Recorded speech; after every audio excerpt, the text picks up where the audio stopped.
আজকে তোমাদের একটা গল্প বলি। এই যে পড়াশোনাটা না, এটা তোমার সব সময় আসে না, করতে মন চায় না।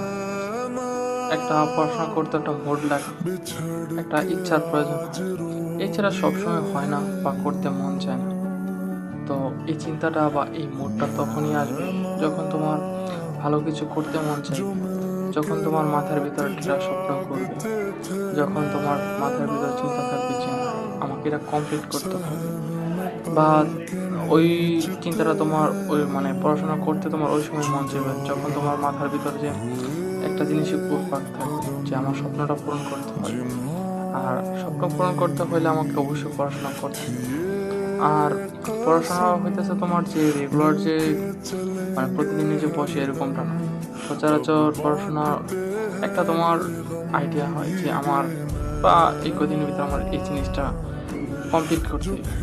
তো ওই সময় পড়াশোনার মনোযোগটা বেশি। তো এটা ধীরে ধীরে তোমার অ্যাপ্লাই করতে হবে।